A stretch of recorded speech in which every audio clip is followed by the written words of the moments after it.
Let's talk about casting and finding these two great actors to play those roles. Right from the off, we were talking about Naomie. So because I know Naomie will roll up her sleeves and get in amongst it, because she'd come to Kenya with me and being a teacher, and those kids, you know, when you shout cut, they were like, "You mark our work," you know, that they'd done in the scenes. So it was like I knew she would. The whole style of the film was, I felt, we go to South Africa. We use the communities that we're working with. They'll be part of the construction of the film and the behind the camera, but also in front of the camera. So as much as we could to have raw talent in there. So places like Soweto, Kliptown, whole communities, those crowd scenes that you saw, they're real people that are living the struggle today, who know Mandela, who know the struggle, have lived it, and are living it today in modern South Africa. So it was, for me, it was to, being from outside was really important for me to create a world where we dropped the audience in amongst it with the real vibrancy of the place. And that meant dropping the actors in. Idris, I love his work. He's subtle, beautiful performance, very true, completely believed everything that he does.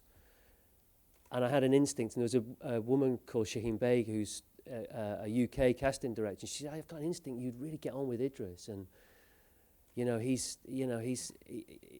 just think you'd really click. So me and him met. I went and met him and talked to him and said, "Listen, Idris, I'm not going to." I wrote him a letter first saying, "I don't want to do a looky-likey version. I don't want to do an impression. I've met these people, and men and women that knew Mandela when he was a young guy, you know, and had gone out partying with him, and knew he liked cars, and knew he liked clothes, and knew he liked women, and." You know, I had first-hand accounts, you know, of people, and all these people were saying, Mandela was a star. He was like, he'd walk into a room, you'd feel it. And when I walked in the room with Idris, I could feel it, you know.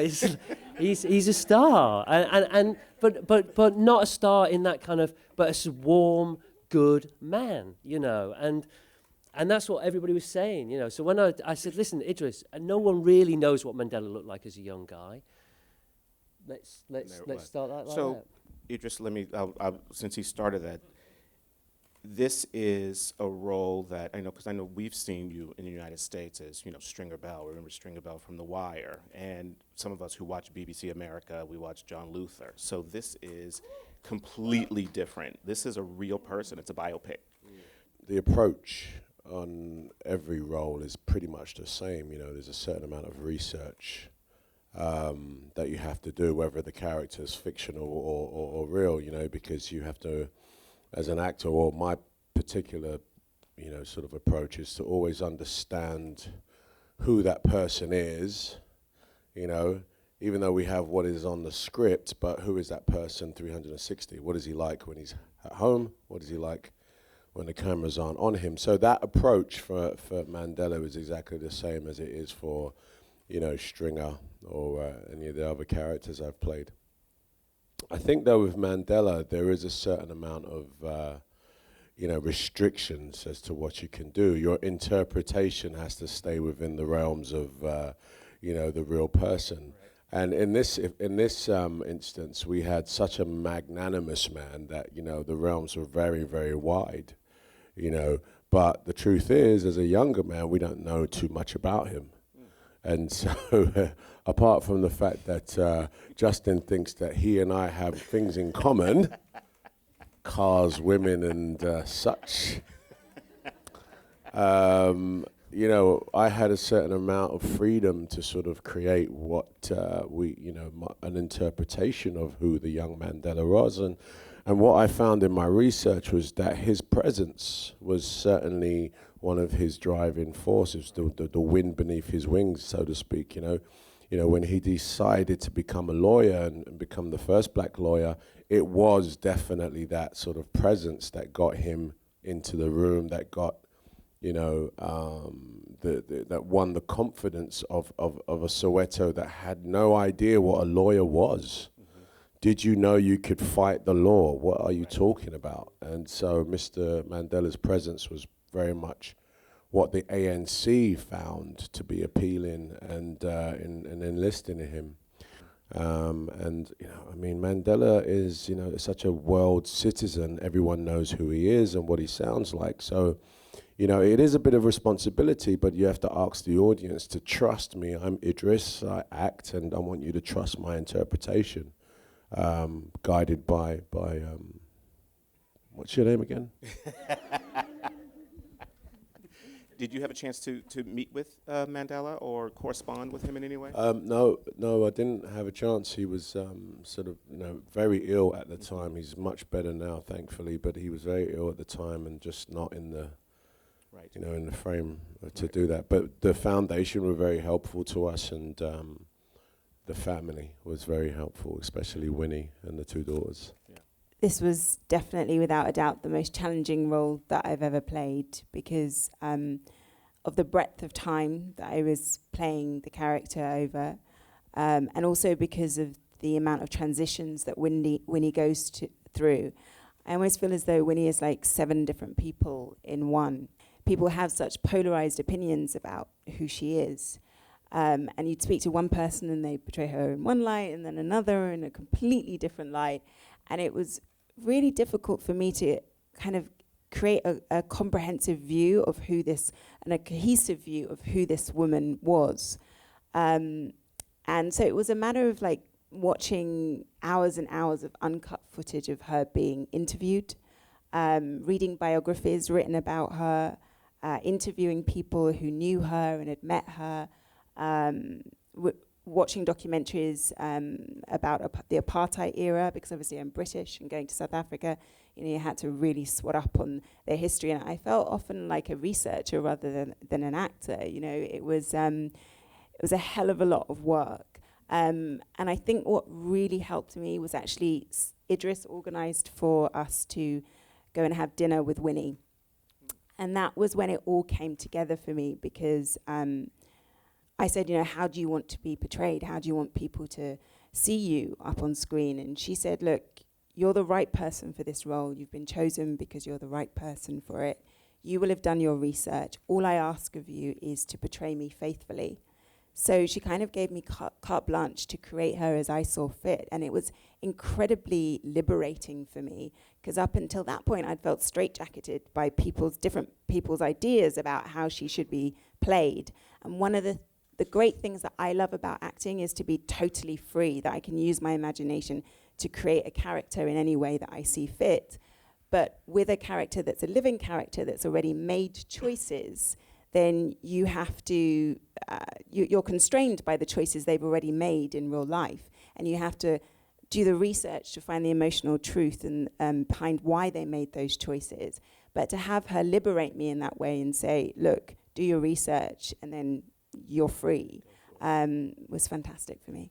I mean, you did a lot of prosthetic makeup in the film. Was that, I see you smiling, you're like, oh, it was a lot of makeup. It was, yes. There's a lot of prosthetic. I hated it. Idris was much better at dealing with it than me. Was it just like hours? Was it, what was that process like? Yeah, it was a really hard thing to do. It was roughly, I think, about 4 hours a day for me in the older stage Mandela, which meant, you know, sort of waking up at 3 in the morning and sort of getting in a chair about 4 to start for about 5. And I did about 40 days of prosthetics. Did you shoot it all in sequence, or were there some No. days he was young Mandela, some days old Mandela? Sequence? No. No. He was thrown in right at the deep that a end. treat? You know, that last shot, it was like in the first day or two. Really? Yeah. Yeah, it was, yeah. But, you know, it was a really interesting sort of design process, because, you know, we had to sort of design a Mandela that, you know, we can't suddenly go from Idris, a young Idris who is portraying the young Mandela, to a older, recognizable Mandela, without having to sort of age me and Mandela. It was a really interesting blend of Idris and this older, you know, representation of who we know and we love famously, the silver hair, the face, the smile, the eyes especially, you know, and the character ended up just looking like my dad, basically. I was like, let's just make this guy as my old man. you know, it was this thing of not doing an impersonation of him. I just didn't want any of the actors. The guy playing Walter Sisulu does not look like Tony. You know, he doesn't. You know, Walter Sisulu had a white father. He's totally different looking, and it was really important that right from the first conversations that we all had, we're going to come from the inside out rather than the outside in, and I think that kind of helped that. When we were testing the makeup and stuff, I think that helped kind of just free us up. You know, let's be true to the men and women that we're representing rather than kind of getting caught up with the voice. I mean, my son does a voice of Mandela, you know, and it does an impersonation of Mandela. Little Joshua, you know what I mean? It's like... One of the scenes I was discussing with Justin, you know, the scene where I say in the radio, the press conference that, you know, my wife and I are going to split. And there's all the journalists sitting at the, you know, ready to come and whatnot. And while we were lining up for the shot, I'm sitting there with prosthetics on. I haven't said a word yet. And there's this one extra, and she just looks at me, and she just...